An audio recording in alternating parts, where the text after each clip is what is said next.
Hello, everyone. Welcome to another Donaron Monologue podcast. I am, as always, your solo host for these monologues, Beau.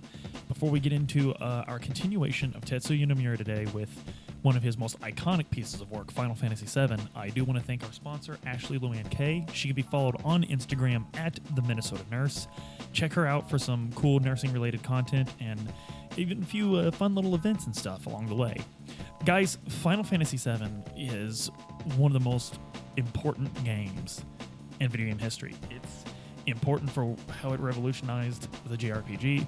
It is important as the first JRPG to take full advantage of the capabilities of what wasn't very young at the time. It was about 2 years old, but the PlayStation. The other JRPGs that were released for the PlayStation at the time were really just kind of slightly better Super Nintendo JRPGs, but Final Fantasy VII showed us what this system was capable of, and that would become a staple of the Final Fantasy series from then on out.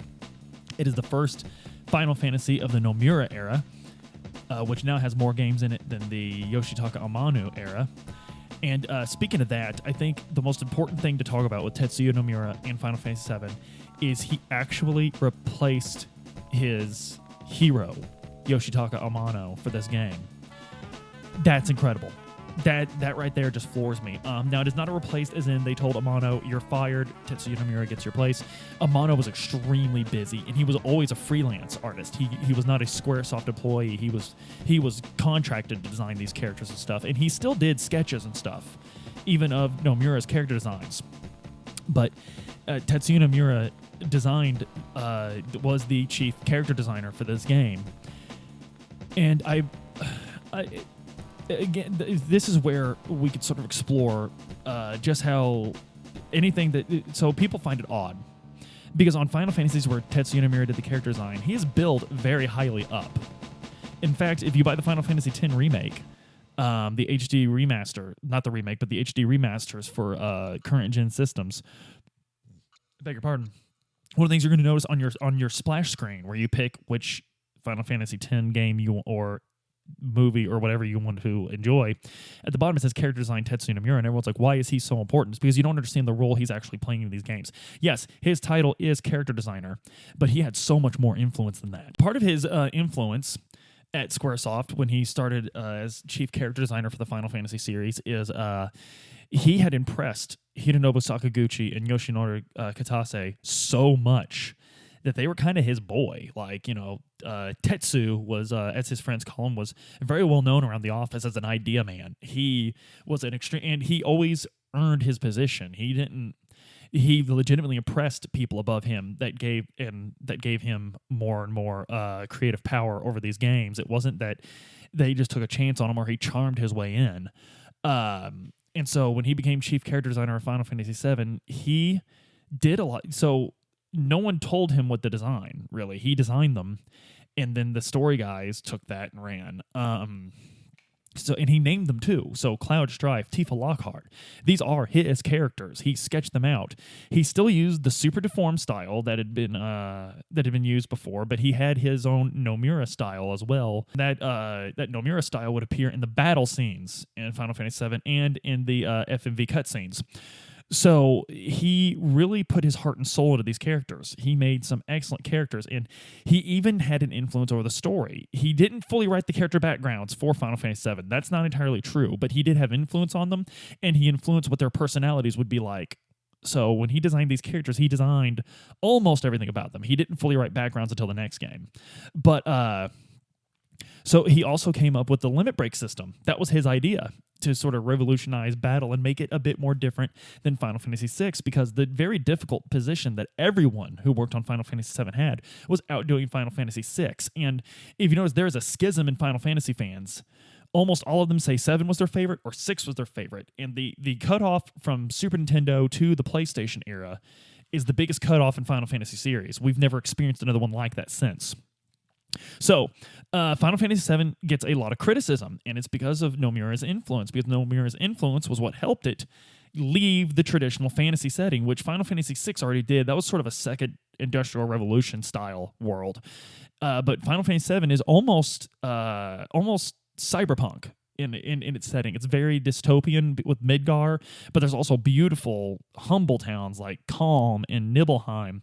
And there's a lot of darkness in this game, but that's sort of what Nomura wanted to express at the time.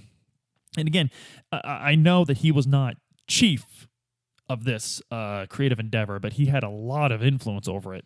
So a lot of what we're going to see in these designs of this world and his characters is a very punk aesthetic.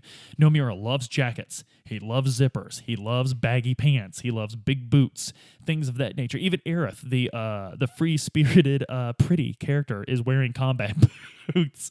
And the zippers wouldn't get truly ridiculous until Kingdom Hearts. There's zippers everywhere in Kingdom Hearts. But so in Final Fantasy VII, he designed every single one of these characters, and I just want to discuss a smattering of the characters just to sort of get things through real quick. And of course, the first character we need to talk about, a character that that Nomura is strongly associated with, is Cloud Strife. I'm not going to say that Cloud Strife is his favorite Final Fantasy character that he's ever designed, but he was probably one of the first ones that he was super proud of, I would guess. Cloud Strife is known nowadays as the Wolf. In fact, on his Twitter, which he's very inactive on, Tetsuya Nomura is not a big Twitter guy. He would much rather let his work speak for him than to speak directly to the masses. But he did release a sketch on his Twitter one time called The Wolf and the Lion, which was Cloud and Squall from the next game, Final Fantasy VIII, standing back to back. So we have Cloud Strife, and he's the main character. He's brooding, and he has a very sketchy past because, as we find out, he doesn't fully remember it. And it might not be his that he's remembering. And this leads to another character, Zack Fair. And we'll get into Zack a lot later. But so we have this protagonist that isn't really that likable in the beginning of the game, and we sort of learn to like him. Whereas in other JRPGs, we are given someone that we're just immediately going to just fall in love with, or someone that will come from the Yuji Horii school of character design, where it's someone that's a blank slate that we could literally inject our personality onto. So with Cloud, to complement that sort of scattered past, we have Tifa Lockhart, who was Cloud's childhood friend. We're going to find out a lot more about that later in the game, but for now, Tifa sort of grounds Cloud in reality. Tifa is she's almost Cloud's conscious in the beginning of the game. She influences him to do the right thing and leads him to doing the right thing and things of that nature. Her along with Aerith. Now, both of them acting as sort of a conscious, sort of a prodding, putting a personality on Cloud. That sort of forms the love triangle that the developers were going so strongly for. And it's a very well done love triangle. In fact, the American translation has led a lot of fans to, for a long time, debate whether Cloud loved Tifa or he loved Aerith. Aerith Gainsborough is another character we did talk about. She's a free spirit in contrast to Cloud's hyper-pragmatism. She sort of gets him to step out of his shell, to try new things, not to be so head-on, sort of to be more of a fuller person.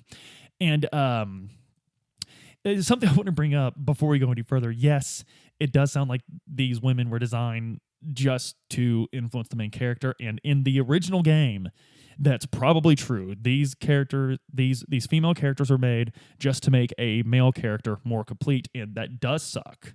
That does.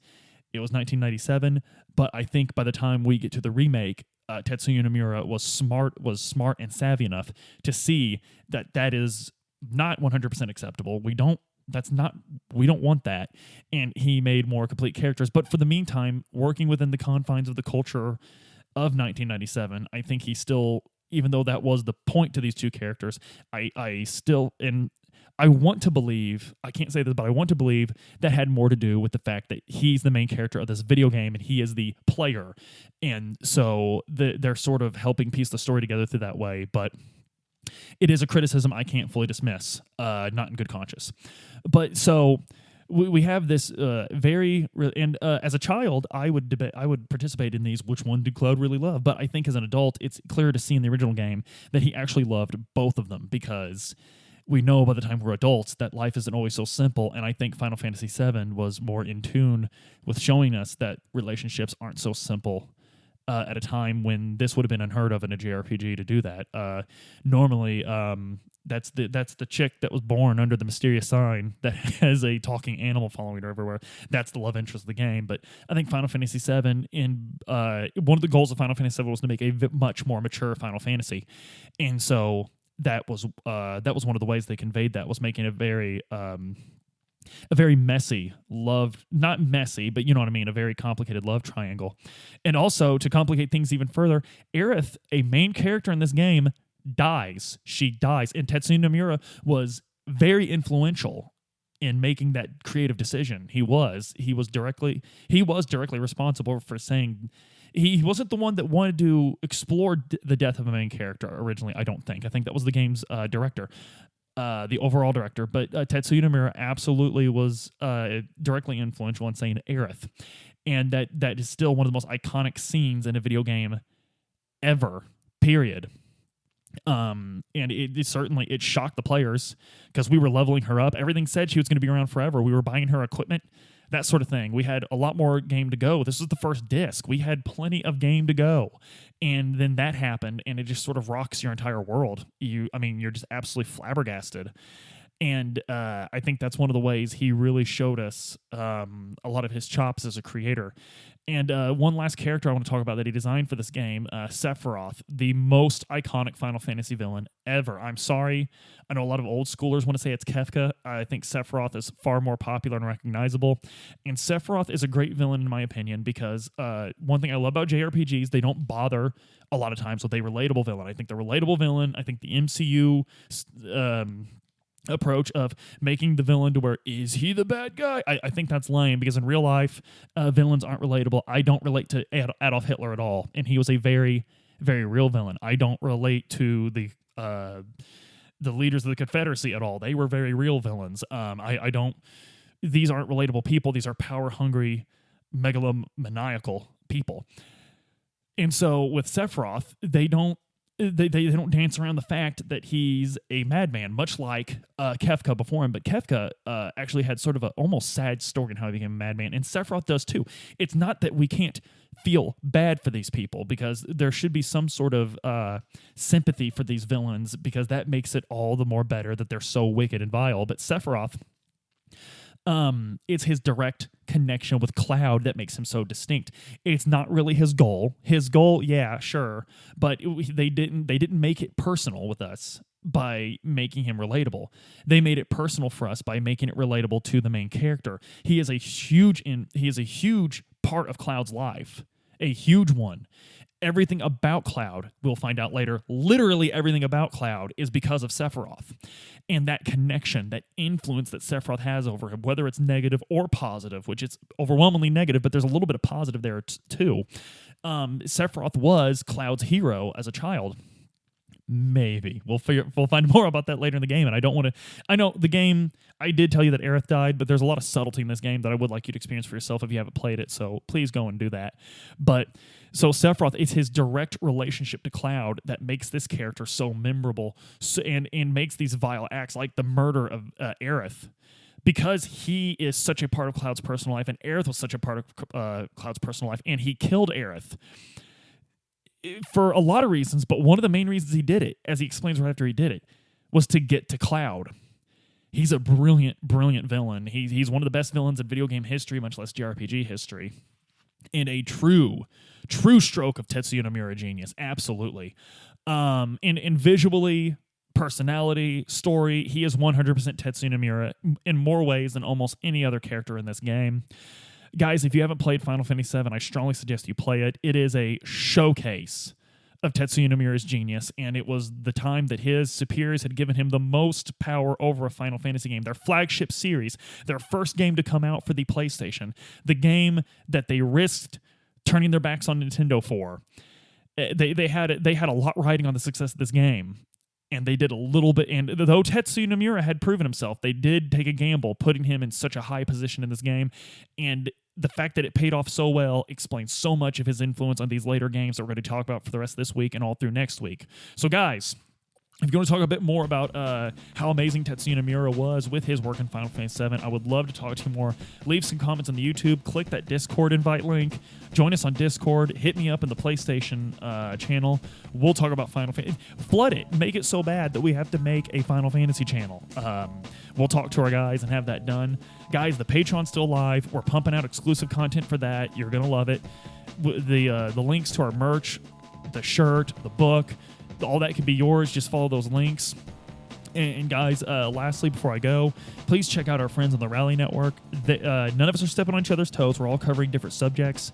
Please don't be afraid to give them a listen, give them a like, and because that's doing a favor for us even too. So guys, tomorrow we'll be talking about Tetsuya Nomura taking even more control in a game. No, I don't want to say control, but taking even more responsibilities. That sounds a lot better. Yeah, in a game. We're going to be talking about Final Fantasy VIII.